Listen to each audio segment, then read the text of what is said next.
There's Toyota next, or first rather. This is either the world's largest or second largest motor manufacturer because it joggles for that position with Volkswagen.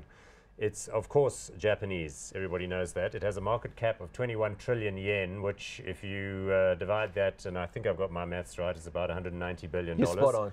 So that's a big, big company. Price to earnings ratio 10.3, dividend yield of 3.27. It hasn't really shot the lights out in recent years. That's what the share chart looks like over 5 years. Why is that? I mean, it's a world-class operator, Nick. Well, I think the main reason is that generally investors are concerned about the whole car market industry worldwide. Sales aren't exploding. I mean, a good example is to have a look at America. They're the biggest consumer of motor vehicles in the world. And the consensus amongst most of these analysts that have a look at the industry is that car sale volumes are going to be set to decline. The reason for that is just pure saturation within that economy. Yes, the recent hurricane that we've had in Texas has wiped off our statistics. Because that destroys a few of the existing ones, right? That destroyed a minimum of 200,000 vehicles to a maximum of 1 million, right? So let's just take a middle point and say it's 500,000 vehicles. That's what South Africa sells basically in a year. That is just wiped out. So yeah, they're going to get a boost from that. But if you look at the greater scheme of things, there isn't a massive take-up of motor vehicles. Is that because millennials are perhaps not as open to buying cars as their parents were? Or is possibly that, maybe ride-sharing coming in, being an option. We don't have to own a car now in some major cities. Let's be clear, Toyota is a super and preferred provider to the likes of Uber. I mean, every bloody Uber that you see in the city is a Toyota. Every Uber in London's a Prius. The cabbies hate them. Every Uber driver in South Africa is a Corolla. It's not the newest Corolla, it's the one just below. I can't remember what it's called. But yeah, it's an incredibly popular car. But look, Toyota is focusing their vision of the company in something called New Global Architecture. And this is one way that these car manufacturers can actually get a lot more efficiency and a lot more economies of scale. So they all share similar platforms amongst different models, but Toyota's taking it a step forward to find commonality between different parts. So at the moment, you're looking at about 20 to 30% is what they are targeting with regards to reduce costs. Wow, that's incredible. To reduce costs, to say, look, that's incredible. Bad example here, the Corolla I've got might share 20% of the parts that my Lexus might have. It's the same company.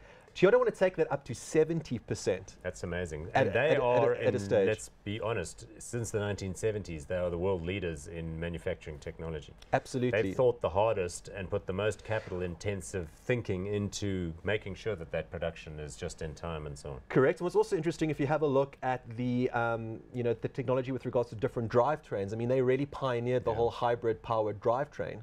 I mean, we're very excited about Tesla selling 1 million cars next year. Toyota sold 6 million Priuses. Yes, over the lifetime, but that's still a fantastic level. And they sell northwards of 10 million vehicles a year. Correct. Okay, but as far as the electric thing is concerned, I saw some quotes from the chairman of the board or something of Toyota who said, you know what, I don't like the batteries.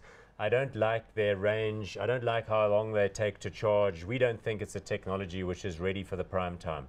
He's kind of implying that he's going to wait to let others be the bleeding edge, at which point Toyota will enter this market maybe in 5 or 10 years when there are decent batteries and when you can charge in 2 minutes. So what's fair about this, Akio Toyoda is the grandson of the original founder of Toyota, and he's put in a lot more life and energy and youthfulness, even though he's above the age of 60. He's one of the youngest chairmen of any listed Japanese business. And he's had a look of revitalizing Toyota and taking a view that we're going to stick with this plug-in hybrid technology. We might bring in the fuel cell. And a very mature thing to do is say, let someone else do the groundwork, spend the money, take the risk. Sure, if they correct and it turns upwards. Remember, Toyota's got so much cash on their balance sheet, it's ridiculous. They're one of the strongest balance sheets of any motor manufacturer out there. Anyway, running out of time. Great company, but are you hot or not on it? Would you buy them at current levels? I wouldn't. No. Can't believe I'm saying that, but no, I personally wouldn't. I just think the industry is incredibly tough in general. I think if you're holding stock, you've got a really solid balance sheet to be sure of tough times ahead. But there will be tough times ahead, and I just don't see any major ignition in the stock price to drive the stock until we see the the global new architecture start coming through and those cost savings to really hit the bottom line. It's neither here nor there, so I'm not that hot on it. So maybe wait a couple of quarters. Okay, so not hot on that one. I'm going to join Nick.